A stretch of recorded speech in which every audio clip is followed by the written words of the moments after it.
La situación sigue escalando en Oriente Próximo. El ejército y la Armada de Israel anunciaron que han bombardeado por segundo día consecutivo las posiciones de las milicias islamistas de Hamás y la Yihad Islámica en Gaza. Familiares de los rehenes israelíes que siguen en poder de Hamás protestaron con furia contra la reanudación de la guerra y contra el gobierno. Vamos en breve por todos los detalles de esta incursión militar que deja consecuencias políticas y humanitarias. Soy Jenny Pérez de Merlín. Destacamos. Soldados israelíes toman el control de un corredor que divide la franja de Gaza en dos, mientras otras fuerzas avanzan hacia el sur. Hamás afirma que más de 430 personas han muerto en los últimos días. Donald Trump dice que ha tenido una muy buena llamada con Volodymyr Zelensky sobre un posible alto el fuego en Ucrania. La Casa Blanca afirma que ayudará a Ucrania a obtener más sistemas de defensa aérea de Europa. Y en Turquía, fuertes protestas tras la detención del icónico alcalde opositor a Erdogan. Ekrem İmamoğlu enfrenta cargos de corrupción y complicidad terrorista. Su arresto se produce, sin embargo, pocos días después de su nombramiento como candidato presidencial.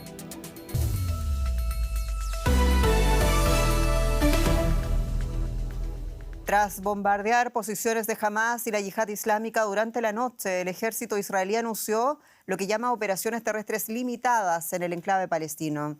Las tropas han ampliado su corredor de Netzarim, que divide Gaza en dos. Según fuentes palestinas, Israel pidió a la población abandonar lo que las llaman zonas de combate. Les advertimos que nuestro siguiente informe contiene algunas imágenes que podrían resultarles perturbadoras. Siguen buscando heridos y muertos en la ciudad de Gaza. Israel lleva 2 días atacando toda la franja. Según el Ministerio de Sanidad gazatí, controlado por Hamás, más de 430 personas han muerto en los bombardeos desde la ruptura del alto el fuego el pasado martes. Israel ha ordenado a los civiles de Gaza que abandonen la zona de combate, pero los ataques aéreos llegaron por sorpresa. Él estaba rezando aquí y nosotras estábamos sentadas usando internet y los niños jugaban arriba. De repente oímos el ataque. Estaban sentados arriba y la mitad de ellos fueron asesinados y el resto heridos. Las tropas de las Fuerzas de Defensa de Israel están entrando de nuevo en el corredor de Netzarim, que divide la franja de Gaza en dos. El ejército israelí había abandonado este territorio como parte del acuerdo de alto el fuego, pero este nuevo punto de apoyo en la franja podría permitir a Israel lanzar nuevas ofensivas. El ataque de la Fuerza Aérea contra los terroristas de Hamás fue solo el primer paso. El resto será mucho más duro y pagarán el precio. Pronto comenzará de nuevo la evacuación de la población de las zonas de combate. Si no se libera a todos los rehenes israelíes y no se expulsa a Hamás de Gaza, Israel actuará con una intensidad nunca vista. El recrudecimiento de los ataques está obligando de nuevo a los palestinos a huir, como aquí en Beit Hanun, en el norte de Gaza. Muchos habían aprovechado el alto el fuego para regresar a lo que quedaba de sus hogares, acampando sobre los escombros de sus viviendas. Una vez más regresa la violencia. ¿Cuánto tiempo va a durar esto? Estamos cansados. Dicen que aguantamos, pero no, nos estamos muriendo. Que nos exterminen y nos alivien. Estamos cansados. Una vez más, los gazatíes tienen que recoger lo poco que les queda para ir a buscarse un lugar más seguro después de 17 meses de guerra. Queremos ampliar las novedades de este tema y lo hacemos con la periodista Maya Siminovich en directo desde Tel Aviv. Maya, muchos saludos. ¿Cuál es el balance que hace el ejército y también la Armada israelí de esa serie de bombardeos contra Hamás, contra Yihad Islámica? ¿Y cuál es la situación en general de la población palestina tras esa segunda noche masiva de ataques? Hola, Jenny. La situación de la población palestina probablemente es pésima por lo que vemos, pero volvemos a repetir lo mismo desde que comenzó esta guerra. La única fuente de información desde dentro de Gaza es Hamás. Hamás se sospecha y se sabe que la información que da no es fidedigna. Israel no permite que entren periodistas. Si los hubiera, jamás les dejaría publicar lo que ellos quieren. Y es la frustración esta constante de estar citando cifras de las que nadie está seguro, pero viendo las imágenes se ve que el estropicio es enorme, una vez más. Los gazatíes no están recibiendo ayuda humanitaria desde el 2 de marzo, que Israel cortó todas las ayudas de todas las entradas a Gaza. y desde el 9 tampoco recibe electricidad, con lo cual la única planta filtradora de agua no funciona o funciona de vez en cuando con diésel.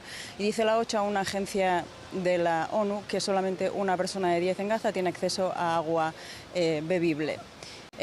Así está la situación. El balance que hace el ejército israelí es no referirse a los civiles, por supuesto, porque no tiene las cifras y tampoco confía en lo que dice Hamás. Sí dice que ha acabado con una gran cantidad, con un número razonablemente alto de civiles de la administración civil de Hamás, que era el objetivo. Y esto es lo que consiguieron ayer, matando a varios de ellos, también algunos de Yihad Islámica, como el portavoz, pero hace más incidencia en la gobernanza civil de Hamás, esperando que algo así pueda cambiar la futura gobernanza de Gaza y tal vez los opositores de Hamás puedan al final tomar el poder. Y por otro lado, se están moviendo cosas también a nivel político. El gobierno de Israel autorizó el regreso de Ben-Gvir como ministro de Seguridad, reintegrando con ello también al partido ultranacionalista Poder Judío a su coalición. ¿Qué se comenta de este movimiento del primer ministro israelí? Bueno, Israel está convulsa por la guerra y por todo lo que está sucediendo en la política interior. La vuelta de Ben-Gvir era algo previsible en el momento en que se decidiera que la guerra continuaba, porque Ben-Gvir dimitió y se llevó a sus otros 2 ministros, eran 3, cuando Israel pactó con Hamás el alto el fuego. Y siempre dijo que regresaría si la guerra volviese. Y en esta especie de juego, que no es un juego, pero esto es lo que sucedió, ha sido reinsertado, lo anunció el propio Likud anteayer. Y hoy han votado, el gabinete de gobierno ha votado su reinserción y su reincorporación como ministro de Seguridad Interior. Sin embargo, la fiscal general del Estado ha dicho que esto no puede ser por sus infracciones a varias sentencias del Tribunal Supremo y sus injerencias con la policía y en nombramientos. Ella dijo que aconsejó en noviembre y hoy insiste en que no se le reinserte en ese ministerio. Y esto es lo que están discutiendo ahora el Gobierno y la fiscal general del Estado, que también tiene su puesto pendiente de un hilo porque Netanyahu, su gobierno, ha dicho que también quieren destituirla. Entendemos. Maya Siminovich, muchas gracias por este reporte en Tel Aviv. Gracias, Jenny. Y la guerra vuelve a Gaza y eso generó una furiosa protesta contra el gobierno de coalición del primer ministro Benjamin Netanyahu en las inmediaciones de las oficinas del gobierno. Organizaciones pacifistas israelíes, familiares de los rehenes en Gaza y miembros de la oposición reclamaron en Jerusalén al primer ministro el haber reanudado los bombardeos que, según denuncian, ponen en riesgo la vida de sus seres queridos. Le acusan de priorizar la estabilidad de su coalición gobernante por encima de la seguridad de su país, así como de las vidas de los rehenes israelíes y los palestinos en Gaza. Cambio de asunto, hablamos ahora de la situación de la guerra y también esas conversaciones para la paz en Ucrania. Donald Trump ha calificado de muy buena esa llamada telefónica con el presidente de Ucrania, Volodymyr Zelensky. Trump publicó en su red social Truth Social que el objetivo había sido, entre comillas, alinear las peticiones y necesidades de Rusia y Ucrania para alcanzar el alto al fuego. Y Volodymyr Zelensky hizo la llamada desde Helsinki, donde se reunía con el presidente de Finlandia para tratar la negativa de Rusia a un alto el fuego completo durante 30 días en Ucrania.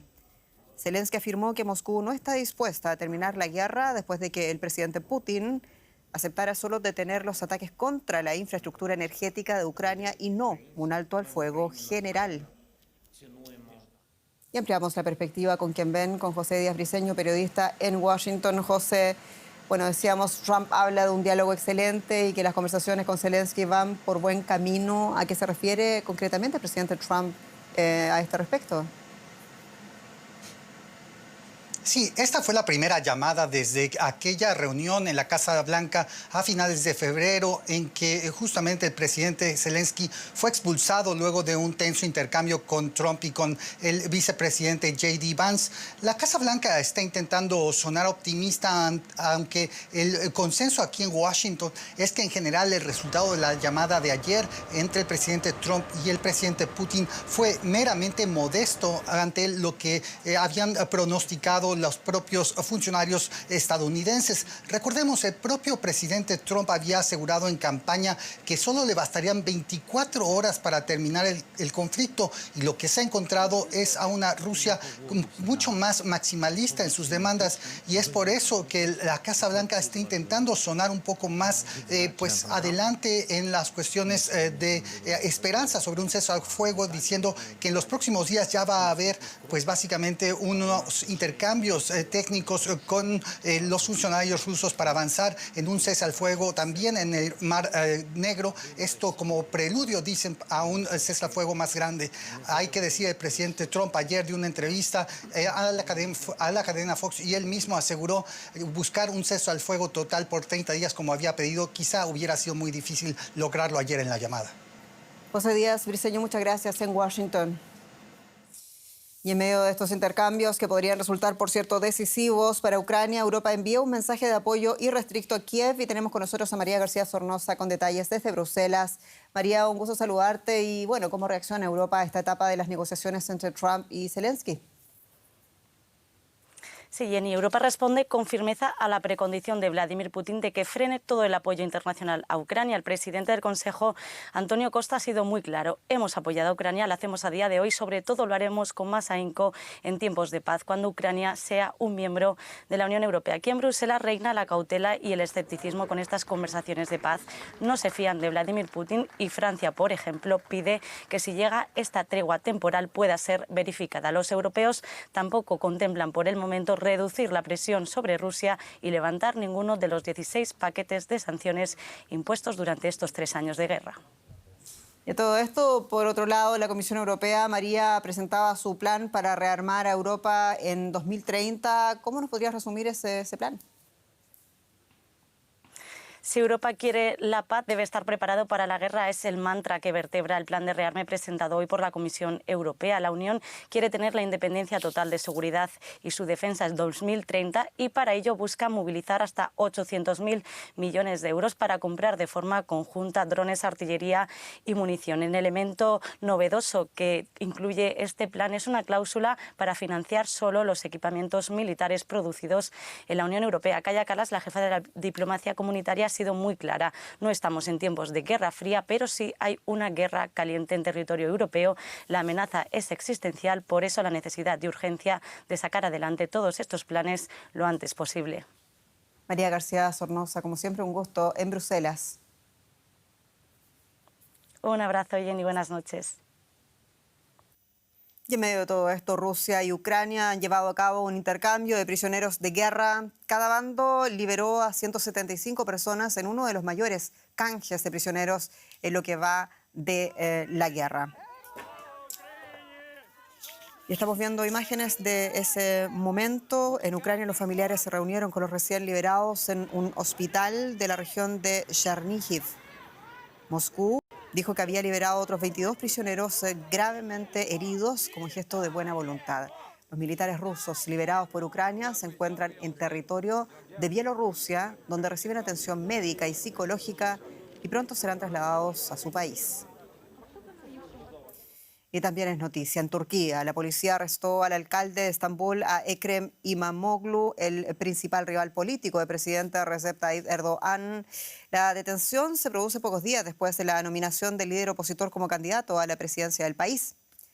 La Fiscalía turca acusa a İmamoğlu de corrupción y de vínculos con una organización terrorista. En la misma causa han detenido además a varios diputados y dirigentes del mayor partido de la oposición, el socialdemócrata CHP, que califica el operativo de golpe de Estado. A lo largo del miércoles se registraron protestas en la universidad y frente a la comisaría, a donde habían internado a İmamoğlu por la mañana. El alcalde de Estambul afronta otros procesos con los que, según la oposición, Erdoğan intenta frenar sus aspiraciones de llegar a la presidencia. Y nos recibe en directo desde Estambul el periodista experto en política turca, Andrés Mourenza.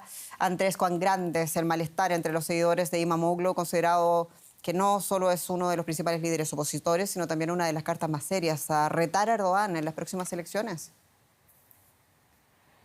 Pues efectivamente el malestar es tremendo. Hasta hace escasos minutos sonaban las cacerolas en numerosos balcones como modo de protesta de los vecinos, y además cientos de personas han acudido a la alcaldía de Estambul pese a que hay en vigor una orden que prohíbe toda reunión política, las manifestaciones, incluso las ruedas de prensa, hasta el próximo domingo 23. Esto lo ha hecho la delegación del gobierno turco en Estambul como modo para evitar las protestas que se preveían por esta detención. Y es que İmamoğlu es considerado pues prácticamente la esperanza de la oposición para vencer a Erdogan. Hay que recordar que İmamoğlu accedió a la alcaldía de Estambul en 2019, cuando ganó contra todo pronóstico contra el candidato oficialista. Esas elecciones el gobierno forzó su repetición, volvió a ganar, y el pasado año, en 2024,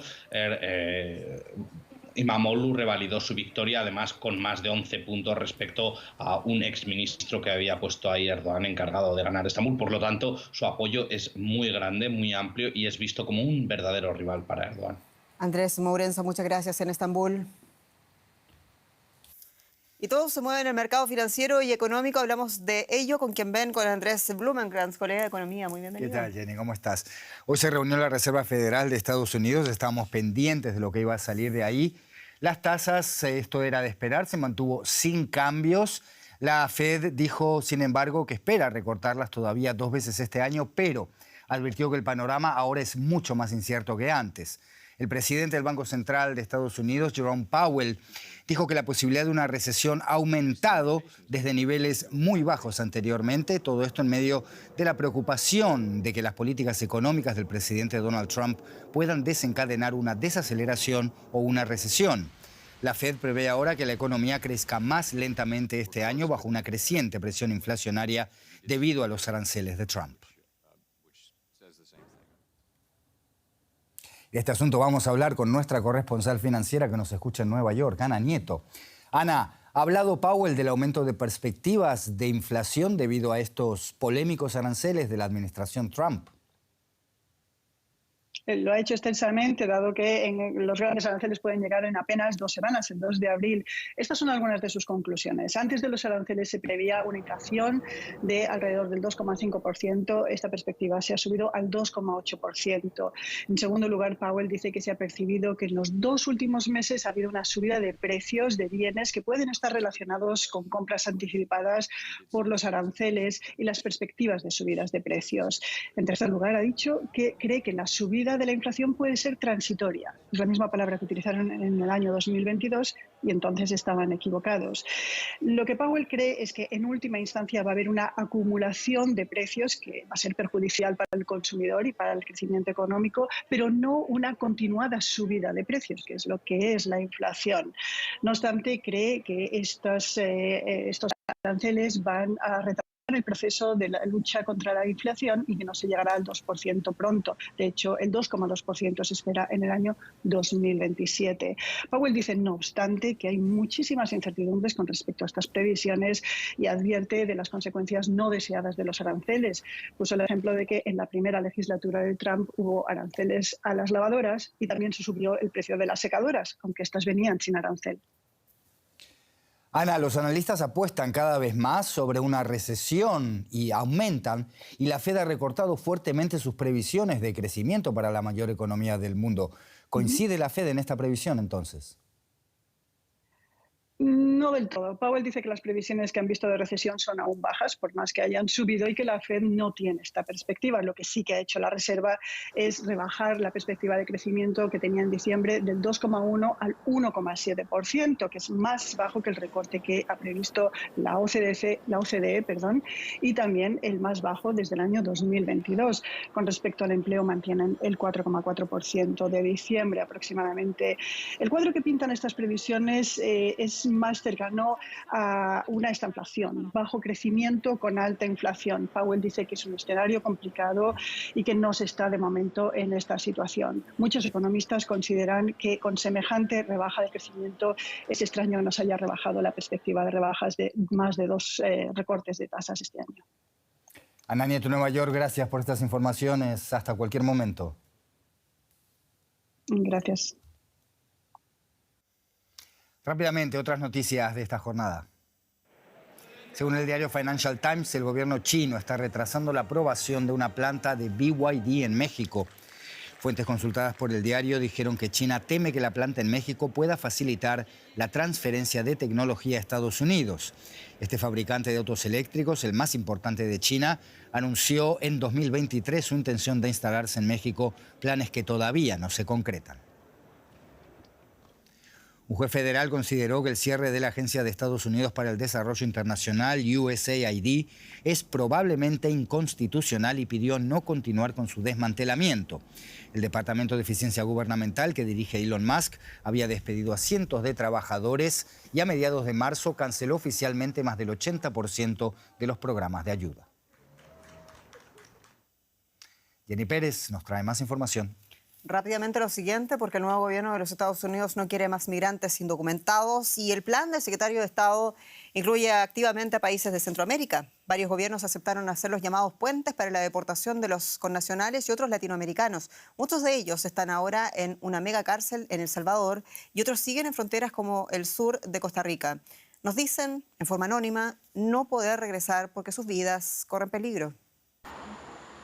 Una mujer sujetándose a la malla junto a su hija de 2 años, encerradas en el centro para migrantes de la frontera sur de Costa Rica. La familia huyó del régimen talibán en Afganistán, pero su esperanza se convirtió en pesadilla. El esposo cuenta que en Estados Unidos fueron encarcelados y forzados a usar grilletes y a firmar un documento en inglés, a lo que se negaron previo al inesperado traslado a Costa Rica. Después de 18 días, el oficial estadounidense nos dijo que íbamos a ser deportados a Costa Rica. Nos dijo que teníamos que firmar este papel, pero nosotros no firmamos ningún papel. Esta familia es parte de los 200 migrantes asiáticos y africanos, incluidos 65 niños, enviados desde Estados Unidos a Costa Rica desde mediados de febrero. No hablan español ni conocen la cultura, pero volver no es una opción. No, nosotros no podemos regresar a nuestro país porque no estamos seguros en Afganistán y por eso no podemos volver a Afganistán. Y se lo dijimos al ministro de Costa Rica y aquí le dije que no podemos volver. Un temor que también comparte este iraní. No puedo volver a Irán. Si regresamos, nos van a meter en la cárcel durante mucho tiempo y tal vez incluso vamos a ser ejecutados. Voy a perder familiares e hijos. Este joven de Azerbaiyán asegura que en Estados Unidos los tratan como si fueran criminales y les decomisaron el pasaporte. El 25 de febrero nos deportaron de Estados Unidos. Nos ataron los pies y las manos con grilletes y nos deportaron aquí, ilegalmente. No creo que se haya entregado ningún papel. Ya había preguntado por qué no nos entregaron ningún documento de deportación. Nos dijeron que no nos entregarían ningún documento y que no había ningún documento. Después de eso, nos trajeron aquí. Omer Badilla, director de migración de Costa Rica, confirmó que Estados Unidos no regularizará el estatus migratorio de estas familias, por lo que permanecerán en Costa Rica hasta el 20 de marzo, con posibilidad de extender su estancia un mes más, como parte de la colaboración con ese país, cuya razón específica no detalló. La situación irregular que ellos presentan, la mayoría de las nacionalidades tienen visas restringidas del cuarto grupo. Por esa razón nosotros no le podemos garantizar una visa ni libre movilidad en el país. Estados Unidos cubre los gastos de alimentación y tiquetes. 50 personas retornaron a su país de origen. Quedan otras 150 personas, muchas de las cuales no pueden volver. Si detectamos alguna situación de violación o de seguridad a su integridad, Costa Rica no está de acuerdo en hacer esos movimientos. Buscaríamos opciones como ubicarlos en terceros países de acogida o eventualmente una solicitud de refugio en Costa Rica. Hasta que su situación se defina, estas personas siguen encerradas en el centro para migrantes CATEM, muchos sin hablar inglés ni español. Y en la capital argentina, Buenos Aires, centenares de jubilados e hinchas de fútbol se comienzan a congregar para una nueva jornada de protestas. contra el gobierno de Javier Milei. La marcha convocada en las inmediaciones del Parlamento se produce en apoyo a los reclamos de los pensionistas. Las autoridades advirtieron a la población no acudir a la protesta y desplegaron a unos 2.000 agentes en la zona. Hace una semana, la policía argentina reprimía duramente otra marcha de los jubilados, marcha apoyada por sindicatos y grupos de ultras de fútbol, dejando más de 120 detenidos y medio centenar de heridos. Y cambio de frente para hablar del cambio climático y la falta de dedicación de recursos a la vida silvestre que tiene algunas especies en situación bastante difícil. Es el caso de las maravillosas tortugas marinas de Venezuela. A continuación damos una mirada al ciclo de anidación del Parque Nacional de San Sebastián en Venezuela y al trabajo de una ONG que acompaña este proceso. Como cada año, este paraíso natural se prepara para acoger un espectáculo difícil de olvidar para cualquier amante de los animales, el anidamiento de las tortugas marinas. Su ciclo en la isla Alcatraz arranca en marzo y puede alargarse hasta septiembre. La idea es que ellas vengan a dejar sus huevos tranquilas y que ella hace ese proceso una vez cada 20 años después que ella nace. Porque la tortuga después que nace va a seguir al siguiente año subir a dejar sus nidos, no, ella espera un ciclo de vida y entre eso puede ser entre los 20 años que regresa ella a dejar sus huevos y lo hace donde ella nació, porque ella nace aquí y ella va a regresar aquí, no es que ella nació aquí pero va a dejar sus huevos en otra playa, no, ella regresa donde ella nació. En estas aguas, que forman parte del venezolano Parque Nacional de San Esteban, se dan 4 de las 7 especies de tortugas marinas. Todas ellas están en peligro. El primer depredador de la tortuga marina somos nosotros, el ser humano.